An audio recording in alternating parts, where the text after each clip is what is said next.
Alam ni Victoria ang lahat. Ang bawat haplos at bawat kabaitan ni Guillermo ay hindi na naging kanlungan, kundi naging paalala ng mga sugat na hindi pa ganap na naghihilom. Pero ang tanong, hanggang saan ang kayang itago ni Victoria? At si Guillermo, gaano katagal niyang pagmamasdan ng pagbabago ni Victoria bago niya tuluyang mapagtanto na hindi na siya ang dati nitong walang alam na biktima. Grabe guys, ang bawat sagutan nila may double meaning. Ang bawat tingin ay may dalang panganib. Ito na ang simula ng pag-iingat ni Victoria sa loob ng gintong hawla ni Guillermo. Ready na ba kayong malaman kung paano magpapanggap ang isang taong puno ng galit? Tara, pasukin na natin ang mundo ng katotohanan at kasinungalingan sa part na ito. Let's go? Victoria POV. Nandito ka sa loob ng kwarto, dito mismo sa loob ng opisina ko. Nahimatay ka kanina sa may reception area dahil sa kagagawan ng mga staff ko. Pero huwag kang mag-alala, lahat ng mga taong uminsulto sa'yo ay sisiguraduhin ko na may kalalagyan sila. Seryosong wika nito habang kitang-kita ko sa mga mata nito ang galit. Muli ako napaiwas ng tingin dito. Ano ba kasi ang nangyari? Hindi ba't sinabi ko kanina sa'yo na hintayin mo ko sa bahay? Dahil uuwi naman ako ng maaga. Pupunta tayo ng doktor para makapagpa-check up ka dahil sa mga panaginip mo. Seryoso mo ninitong tanong sa akin? Oo nga pala, may usapan kami kaninang umaga nitong si Guillermo na susunduin kami ng bahay. Dahil nga kailangan ko magpa-check up, kaya lang biglang nagaya ang kambal sa akin na puntahan na lang itong si Guillermo dito sa opisina nito dahil na-miss nga daw nila. Kaya lang, hindi kami pinayagan ng mga staff at pinakaladkad ako palabas ng vicinity na siyang dahilan kaya nawalan ako ng malay. At heto ako sa muling pagmulat ng aking mga mata, bigla ko lang naalala ang nakaraan. Of course, hindi. Wala akong balak na sabihin ito kay Guillermo na naalala ko na lahat ng mga kababuyan na ginawa nito sa akin noon. Walang dahilan para malaman ito. Daddy, I think mommy is sick. Ayaw niya pong magsalita masyado, unlike before. Sabat naman ni Via Marie. Sa tono ng boses nito halatang nagsusumbong to sa ama. Pilit naman akong umiti dito. I am sorry mga anak ko. Medyo masakit lang kasi ang ulo ko Pagdadahilan ko. Muli ko na namang naramdaman ang masuyong paghaplos ni Guillermo sa pisngi ko. Gusto kong umiwas. Sa totoo lang gusto ko tong sigawan at sabihin dito na tama na. Hindi na nito kailangan magkunwari sa harapan ko na okay kami dahil hindi kami okay. Ngayong naalala ko ng nakaraan, parang gusto ko na lang lumayo dito kay Guillermo. Gusto ko mapag-isa para makapag-isip ako ng maayos. Hindi ko kasi talaga alam kung paano pakikiharapan itong si Guillermo Hindi ko alam kung hanggang kailan ako kayang magkunwari sa harapan nito na ayos lang, na walang problema at meron pa akong amnesia. Kaya mo bang sarili mo? Pwede na tayong pumunta ng doktor ngayon para matignan ang kalagayan mo. Muling wika nitong si Guillermo sa akin. Wala sa sariling napatitig ako dito. Sa totoo lang, nakakapanibago para sa akin ang sobrang kabaitan nito. Hindi naman ganito ang dating pakikitungo nito sa akin Dumating pa sa punto dati na mas gusto kong mamatay kumpara sa manatili sa tabi nito. Hindi na kailangan, Guillermo. Pwede bang umuwi na tayo? Seryosong tanong ko dito. Muli kong naalala si Papa. Gusto ko siyang dalawin. Gusto kong makita ulit ang puntod ng pinakamamahal kong ama. Siguro, mabait lang ang pakikitungo nitong si Guillermo sa akin dahil ang akala nito ay wala nga akong maalala. Pero kung sakaling malaman nito na magaling na ako, maayos pa rin kayang magiging pagtrato nito sa akin? Siguro hindi na. Lalo na't wala naman tong ibang gusto ko, hindi ang pahirapan ako At hanggat alam nito na may amnesia ako, patuloy din itong magkukunwari na mabait ito sa harapan ko. Ayaw mo na bang magpatingin sa doktor? Victoria, ayos ka lang ba talaga? Seryosong tanong nito sa akin. Ayos lang ako, siguro. Kailangan ko lang magpahinga. Masyado kasi ako natakot kanina sa ginawa ng mga staff mo Imagine, nagawa nila akong kaladkadin palabas ng building na akala mo isa akong kriminal. Nangingilid ang luha sa aking mga matang bigkas ko. Muli ko na namang naalala si Papa at si Yaya Rosie. Muli ko na namang naalala kung paano sila namatay at itong si Guillermo. Hindi ko ito mapapatawad sa ginawang kasalanan nito sa akin. Hindi ko makakalimutan ang ginawa nitong pagpapahirap sa akin. Sagad hanggang buto ang galit nito sa akin. Kaya naman bahala na. Lintik lang ang walang ganti. Okay, sige. Uuwi na muna tayo ng bahay para makapagpahinga ka, okay? Para kasing wala ka sa wisyo eh. I-reschedule na lang natin ang pagpunta ng doktor for your check-up. Nakangiti nitong wika sabay hawak nito sa kamay ko. Pigil ko naman ang sarili ko ng pumiglas mula sa pagkakahawak nito. Galit ako dito at hindi ako dapat maging close dito. Itong si Guillermong dahilan kung bakit namatay ang papa ko at si Yaya Rosie. Kids, let's go home na muna. Mommy sick kaya uwi na muna tayo. Next time na lang tayo mamamasyal, okay?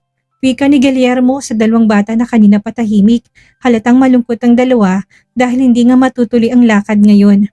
But who cares? Mga anak sila ni Guillermo. Noong ipinagbubuntis ko sila, tinanim ko sa isipan ko na hindi ko dapat sila mahalin. Bunga sila ng mga kahalayan ni Guillermo sa akin. At soon, kapag kaya ko na talaga, aalis na ako, iiwan ko sila at kahit na anong mangyari, wala na akong balak pang magpakita sa kanilang lahat. Yun naman talagang plano ko bago ko nawala ng alaala at hindi magbabago ang plano na yun, lalo na ngayon na muli nang nanumbalik ang lahat ng mga alaala ng nakaraan. Kumustang pakiramdam mo? Ayos ka lang ba? Nakarating na kami ng bahay at hindi ko na mabilang kung ilang beses ko nang narinig ang mga katanungan na yon mula sa bibig ni Guillermo. Kanina pa ako walang ganang magsalita. Ayaw ko sana itong makasama at makausap pero wala naman akong choice eh. Kailangan ko itong pakiharapan ng maayos para hindi nito mapansin na muli na nagbalik ang alaala ko. Ayos lang ako. Siguro napagod lang ako kanina kaya parang pagod ako ngayon at walang gana. Seryosong sagot ko din dito. Ganun ba? Kung ganun, ihahatid na muna kita ng kwarto para mapakapagpahinga ka na muna. Nakangiting sagot nito sabay hawak nito sa kamay ko. Pero pasimple ko naman yung iniwas. Ayos lang ako, Guillermo. Kaya ko ng sarili ko. Ang mga bata, ikaw na munang bahala sa kanila. Seryosong sagot ko dito at pagkatapos noon, kusa na akong tumalikod. Hindi na ako nagtangkapang lingunin si Guillermo. Pagdating ko ng silid, diretso ako ng banyo at saka ko palang pinakawalan ang luha mula sa aking mga mata. Napahagulhol ako ng iyak. Feeling ko muling manumbalik ang sakit ng kahapon.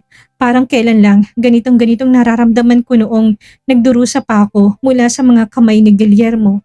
Bakit? Nakalaya na pala ako mula sa kamay mo pero bakit pa ako bumalik? Sana hindi ko nalang pitangkinggan pa ang nararamdaman ng puso ko. Sana tuluyan na lang akong lumayo sa iyo, Guillermo. Mahina kong usal. Muli kong naalala kung paano namatay si Papa. Lahat ng mga pagmamakaawa ko noon kay Guillermo. Lahat ng mga paghihirap ko mula sa kamay nito. Lahat yon at hindi ko kayang tanggapin na nandito ulit ako nakasama si Guillermo. Feeling ko kasi tinatraidor kong sarili kong ama kung patuloy akong makikipagmabutihan dito kay Guillermo eh. Kailangan kong makaalis dito. Hindi ako papayag na hindi ako makakaalis sa lugar na ito. Kailangan kong matakasan ulit si Guillermo. Mahina kong usal. Buo ng desisyon ko na iiwan na si Guillermo at magpakalayo-layo. Bahala na, basta hindi ako papayag na panghabang buhay ako magiging bihag nito. Mommy? Mommy, are you okay po? Wala sa sariling mabilis kong pinunasan ng luha mula sa aking mga mata nang marinig ko ang mahinang pagkatok sa pintuan ng aking silid. Si Via Marie, ang anak naming dalawa ni Guillermo na si Via Marie ay nasa labas. God, oo nga pala. May anak kaming dalawa ni Guillermo. Makakaya ko bang iwan sila? Kung aalis ako sa poder ni Guillermo, ibig sabihin, iiwan ko din ang mga bata. Mommy? Narinig kong tawag din ni Gabriel Ace. Muling tumulong mga luha sa aking mga mata. Ang mga anak ko, ang mga anak namin ni Guillermo, makakaya ba ng konsensya ko na talikuran sila? Alam kong hindi. Hindi ko kaya, lalo na't napamahal na sila sa akin at ganun din ako sa kanila. At saka, alam ko din na kailangan nila ako. Sa naisip kong yon, mas lalo tuloy bumigat ang kalooban ko. Hindi ko na tuloy malaman kung ano ba talagang tamang desisyon na gagawin ko. Ang alam ko lang kasi sa ngayon ay ang makalayo kay Guillermo dahil para sa akin, isa siyang mapanganib na tao. Hindi ko dapat ito pagkatiwalaan, lalo na't hindi talaga birong paghihirap na naranasan ko sa mga kamay nito. Mommy! Muling tawag ng dalawang bata sa akin mula sa labas kaya naman kaagad na rin ako naghilamos. Ayaw ko makita nila na umiiyak ako, baka kasi kung ano-anong mga tanong na ibabato nila sa akin eh. Mga anak, yes. Ayos lang ako. Sandali lang ha. Lalabas na si mommy. Sagot ko din sa mga ito. Pinilit kong pasiglahin ang boses ko para naman hindi sila mag-alala sa akin. Tumigil na rin naman sila sa pagkatok pero alam ko na naghihintay sila sa labas. Isang malalim na buntong hininga ang pinakawalan ko bago ko dahan-dahan na naglakad patungo sa may pintuan ng banyo at binuksan yon kung saan kaagad na tumambad ang paningin ko, ang mag-ama ko. Yes, nandito din si Guillermo sa loob ng kwarto. Kasalukuyan siyang nakaupo sa kama habang direktang nakatitig sa akin at nagtatanong nitong mga mata. Victoria, may problema ba? Are you okay? Baka siyang pag-alala sa tono ng boses na tanong nito sa akin. Kaagad din naman ako nag-iwas ng tingin dito. Heto na naman ako sa pakiramdam ko na gusto ko na namang maiyak. Gusto kong sumbatan si Guillermo. Mabigat kasi sa pakiramdam na nakikita ko to eh. Guillermo POV. Kanina ko pa napapansin na para bang may mali. Simula na nagising si Victoria mula sa pagkakahimlay nito. Alam ko na may nagbago dito. Alam ko na may mga pinagdadaanan ito na hindi ko lang mawari. Napansin ko din ang malamig na pakikitungo at pagiging aloof nito sa akin sa ilang oras pa lang na nagkasama kami simula nung nagising ito. Ayaw ko mag-isip ng hindi maganda, pero para bang hinihila ko ng isipan ko na mag-isip ng hindi ka nais-nais. Paano na lang kung nagbalik ng alaala nito? Ano ang gagawin ko? Alam ko kasi, nakamumuhian ako nito kapag mangyari yun eh. Kagaya na lang ngayon, ayaw mang sabihin sa akin ni Victoria, pero alam kong galing ito sa pag-iyak. Kaya ito nagkulong sa loob ng banyo kasi umiiyak ito. Hindi ako nito maluloko dahil walang sinuman ang higit na nakakakilala dito kung hindi ako lang. Ako lang at wala nang iba. Are you sure na ayos ka lang? Seryosong tanong ko dito. Gusto kong basahin sa mga mata nito ang kasagutan sa tanong kong yon, pero hindi ito makatitig ng diretso sa akin. Ayos lang ako, ayos lang. Malamig at walang gana nitong sagot sa akin. Feeling ko muli kaming nagbalik sa dati. Noong mga panahon na bihag ko pa to, ganitong ganito kasi siya eh. Walang ganang makipag-usap sa akin at parang may galit sa mga mata kung tumitig sa akin. Kung ganun, magpahinga ka na muna. Lalabas lang ako para i-check kung anong mga pagkain ang inihanda nila manang. Kaswal ang tono ng boses na sagot ko dito habang matiin pa rin ako nakatitig dito. Pilit kong binabasa kung anong laman ng isipan nito at isa lang ang sigurado ko ngayon. May tinatago sa akin si Victoria at kung ano man yun ay parang alam ko na. Tanging pagtangulang din ang naging tugon ni Victoria sa paalam kong yun, kaya naman mabigat ang hakbang na lumabas ako ng silid. Diretso ko ng sasakyan at pumasok ako sa loob at pagkapasok ko, wala sa sariling napasabunot ako sa aking buhok. Shit, God no. Hindi ko kayang mawala siya sa akin. Please sana, dinggin yung hiling ko na habang buhay na siyang walang maalala. Para habang buhay na rin siya na nasa piling ko siya. Wala sa sariling bigkas ko.